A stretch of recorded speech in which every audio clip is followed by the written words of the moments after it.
Io tempo fa in una tua intervista avevo sentito parlare di consulta dei cittadini, se non ricordo male. Esatto.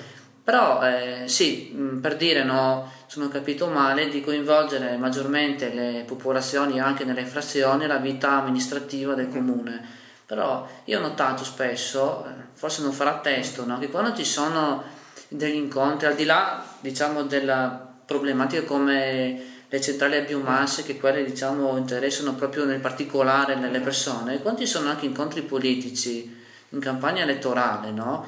Ti parlo di Sumana di Portogruaro, la gente che viene in palestra è pochissima. Cioè, l'impressione che ho io è che la gente è stufa della politica, che sia di centro, di destra o di sinistra. Non pensi che sia una cosa magari teoricamente anche giusta, però nella pratica non trovi mai la gente disposta a venire a dire la sua. Sì, ecco, quello che fai notare è un problema vero, reale, insomma, innegabile. Eh, ecco, l'anno scorso ci sono state le elezioni amministrative, poi sono andate come sono andate, tutti lo sappiamo. C'è stato parecchio movimento, show, caos, anche se vogliamo, dibattiti pubblici, comunicati stampa, la televisione che ci interessa. Ecco, però io ritengo che sarebbe opportuno che al di là di questi momenti che naturalmente ci sono e ci devono essere, sono il momento delle elezioni, pensare di ridurre la partecipazione cittadina solo al momento elettorale o preelettorale è sbagliato. Alcuni comuni hanno sperimentato già da tempo sistemi di coinvolgimento dei cittadini attraverso altre forme di partecipazione. Cioè, il cittadino, secondo me, secondo noi, non deve essere solo spettatore di quello che accade nel proprio territorio, ma tentare di partecipare più attivamente possibile alla vita cittadina. Come? Ci possono essere diversi strumenti. Penso che Portoguaro, soprattutto per come è strutturata, visto che è un comune molto ben spalmato sul territorio e non so, per andare da Predipozzo a Lugnana ci mettiamo 20 minuti, rispettando i limiti di velocità naturalmente. Penso che ci sia la necessità, se non altro, di creare degli strumenti di consultazione cittadina che siano extra elettorali, vale a dire. Penso ad esempio a quello che è, che ne so, magari si potrebbe studiare il statuto comunale del comune persona del Grappa, dove ci sono delle consulte cittadine, ci sono i comitati di quartiere, c'è lo statuto comunale che li prevede. I cittadini di ogni quartiere o di ogni frazione eleggono dei propri rappresentanti che discutono le tematiche inerenti alla frazione, il quartiere o il territorio su cui loro insistono e poi vanno a confrontarsi con quello che è il consiglio comunale o la giunta comunale. Secondo me sono strumenti importanti questi di partecipazione alla vita cittadina. Cioè, faccio notare ad esempio che quando abbiamo fatto l'assemblea a Lugugnana, abbiamo fatto un parecchio lavoro di volantinaggio anche.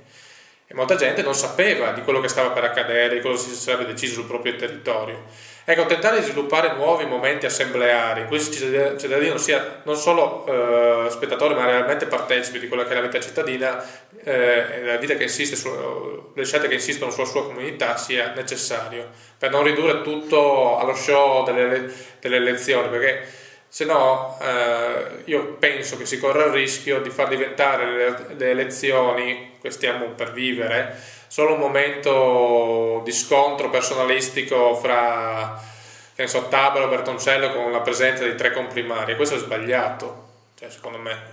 La vita cittadina è una vita che continua, insomma. Il centrodestra, uno dei cavalli di battaglia del centrodestra è la questione della sicurezza.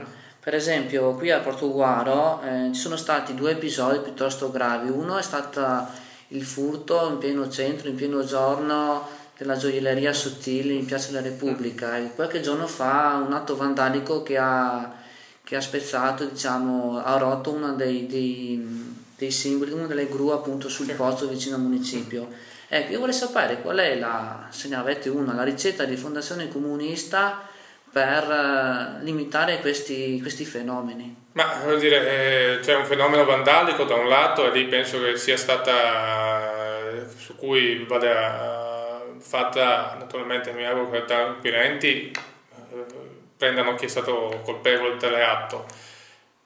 lì penso sia più un atto di vandalismo vero e proprio, e lì penso che tutti gli agenti, sì, o comunque quelle autorità o quei momenti di aggregazione, tipo penso alla scuola, allo sport o quant'altro, siano necessari per creare quel giusto grado di educazione civica, al fine di creare uno spirito che faccia vedere la città come parte propria, non come una parte estranea da distruggere, su questo punto. Per quanto riguarda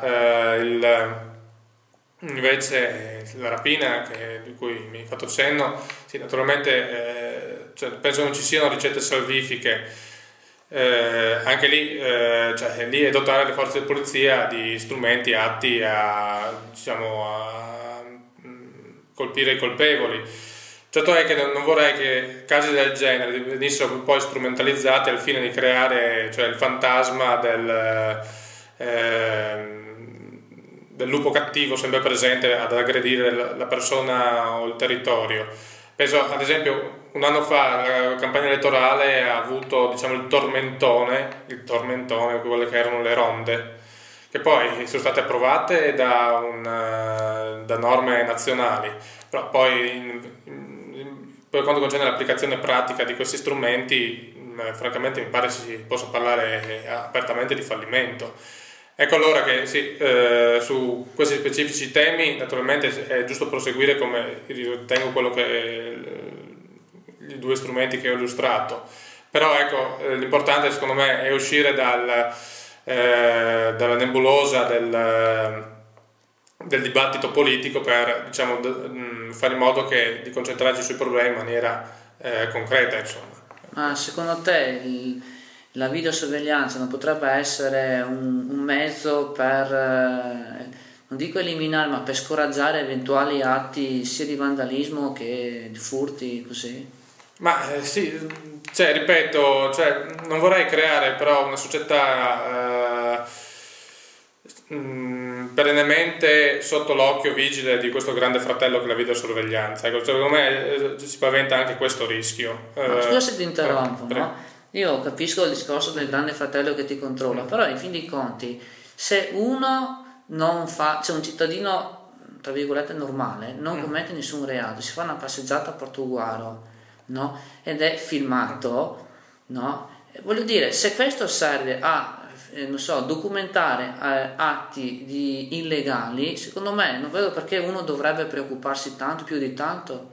Cioè, per dirti, sai quello è l'assurdo che trovo io, perché, diciamo, la videosorveglianza, tra virgolette, fa una violazione della privacy, però se tu vai nei supermercati, nei negozi, tu entri, c'è scritto, per motivi di sicurezza c'è la videosorveglianza. Allora a questo punto la metto anche in centro al Portoguaro, cioè la mia constatazione. Sì, vuol dire, è legittimo il discorso che fai, ma io penso anche che certe risposte siano, diciamo, il rischio è che siano anche di corto respiro. Una videosorveglianza, pensare che il problema della sicurezza sia legato esclusivamente alla videosorveglianza, secondo me è, diciamo, spostare il problema, perché c'è il rischio comunque di tenere come ricetta salvifica solo questo tema qua e di diciamo esautorare totalmente quello che è il tema, che ne so, dell'importanza dell'educazione civica a scuola, dei momenti di aggregativi che facciano, ripeto, vivere la città come parte integrante della comunità e non come parte estranea rispetto al corpo sociale. Ripeto, posso capire quello che è l'interesse, naturalmente l'interesse di protezione anche rispetto a alcuni monumenti importanti come, ripeto, quello Pozzetto del Pilacorte di cui hai fatto cenno, però pensare che, ripeto, tutta la sicurezza, videosorveglianza sia necessariamente coniugata con la sicurezza, secondo me è una lettura miope. Mi inquieta comunque, ripeto, in base alla mia esperienza, l'idea della sorveglianza continua da parte di un organismo esterno. Io trovo che sia una società inquietante questa. Tutto qua.